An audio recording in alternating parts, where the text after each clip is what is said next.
Evangelho de Nosso Senhor Jesus Cristo, segundo São Mateus. Naquele tempo veio Jesus para os lados de Cesareia de Filipe e interrogou os seus discípulos: na opinião dos homens, quem é o Filho do Homem? E eles responderam: uns dizem que é João Batista, outros que é Elias, outros que Jeremias ou algum dos profetas. Disse-lhes Jesus: e vós, quem dizeis que eu sou? Tomando a palavra, Simão Pedro disse: vós sois o Cristo, Filho de Deus vivo. E respondendo Jesus, disse-lhe: bem-aventurado és tu, Simão Bar-Ionas, filho de Jonas, porque não foi a carne e o sangue que te revelaram isso, mas meu Pai que está nos céus. E eu te digo que tu és Pedro, e sobre esta pedra edificarei a minha igreja, e as portas do inferno não prevalecerão contra ela. Dar-te-ei as chaves do reino dos céus, e tudo o que ligares na terra, sobre a terra será ligado nos céus, e tudo o que desligares sobre a terra será desligado nos céus.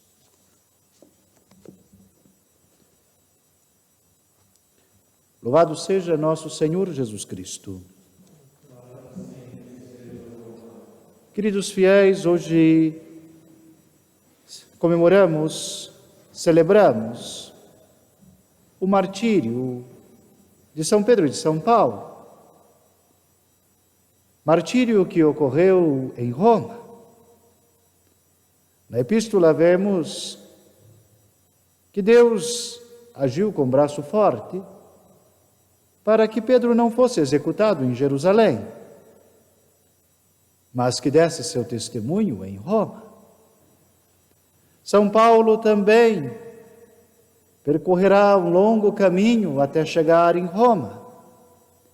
E em Roma, perece pela crucificação, como sabemos, não se considerando digno de morrer na cruz, como Jesus, nosso Senhor, padecera.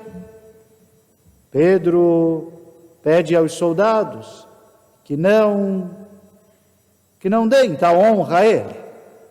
E os soldados, tomados de criatividade, invertem a cruz.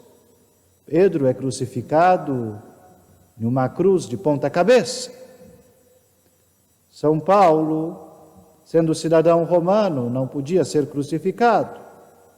Então, pereceu pela espada, foi decapitado, onde hoje está a sua basílica, fora dos muros de Roma. Na Basílica de São Pedro, no Vaticano, está o túmulo do Príncipe dos Apóstolos. E fora dos muros de Roma, o de São Paulo. Roma é assim santificada pelo testemunho, pela palavra e pelo sangue de ambos apóstolos, aos quais o Senhor congregou de forma particular no ministério da igreja. Pedro, como chefe dos apóstolos, chamado pelo próprio Senhor a confirmar os seus irmãos na fé.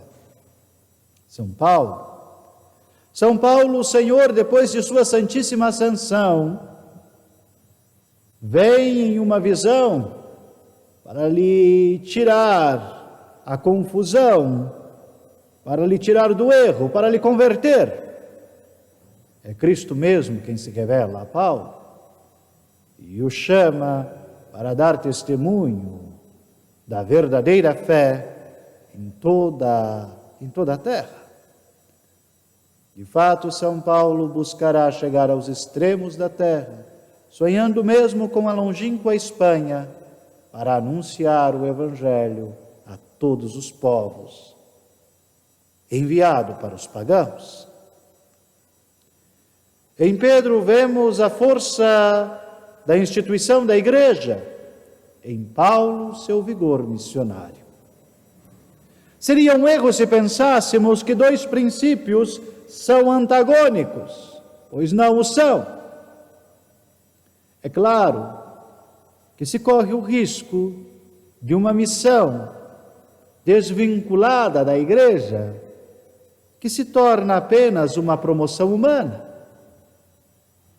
E se corre o risco também de um excessivo conservadorismo que ame mais as estruturas da Igreja do que a própria Igreja, negando assim sua finalidade última e transcendente, ser tábua de salvação. Mas desvinculá-los um do outro, desvincular a missão do redil de Cristo e colocar apenas a instituição como um redil conquistado e feliz, sem buscar novas conversões para Cristo, ambas seriam um gravíssimo erro. É preciso conquistar novos povos para a fé e reconquistar aqueles que abandonaram, que perderam a fé. Assim, em Pedro e Paulo, dois princípios fortíssimos e necessários para a ação da Igreja e para a sua conservação estão presentes: a autoridade e a apostolicidade, a missionaridade. Quando olhamos para tais príncipes da Igreja, olhamos no tempo presente para o Romano Pontífice, sucessor de Pedro e de Paulo, sucessor de Pedro como chefe de todo o colégio apostólico, como chefe dos bispos, aquele que é responsável por confirmar seus irmãos na fé, a única e perene fé apostólica. Mas também o princípio de Paulo de expandir a Igreja aos mais distantes, aos confins da terra. Nestes 257 pontífices que sentaram na cátedra de Pedro, vemos uma longuíssima história. Uma história de uma sucessão apostólica e ministerial magnífica, com homens santos, inteligentes, dotados de capacidades humanas e agraciados por Deus com virtudes sobrenaturais, dos quais alguns lembramos no cânon romano, depois outros a história nos faz conhecer, como o grande Leão Magno, defendendo Roma e a Igreja dos assaltos dos pagãos, Gregório o Magno, expandindo a Igreja até a Irlanda, a Inglaterra, até as terras alemãs, expandindo o rebanho de Cristo a povos distantes e os conquistando pela verdade e pelo sacramento do Senhor. E assim, na cátedra de Pedro, sucedem homens que dão seus dotes, seus talentos, suas vidas para prosseguir a missão do Santo Apóstolo. Muitos santos e outros pecadores públicos. Mas o ministério é muito maior do que a pessoa. De fato, o ministério é o realmente importante. A pessoa passa, o ministério persiste, permanece. Chamamos isto o magistério perene da Igreja. E é bom pensarmos neste tempo que o Romano Pontífice não é um simples chefe de Estado, não é como um presidente da República, de uma república, não é como um rei, não é como um primeiro-ministro. O Romano Pontífice, por mais que seja o chefe do Estado do Vaticano, não representa um povo meramente territorial. É um mandato divino, uma escolha divina. Quando vemos na igreja hoje mentalidades extremamente políticas, aonde se querem formar partidos de direita, partidos de esquerda dentro do clero, para mudar isto, ou mudar aquilo outro, ou fazermos do nosso jeito.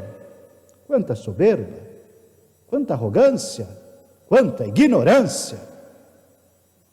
O chefe da igreja é Cristo. O Papa é seu vigário.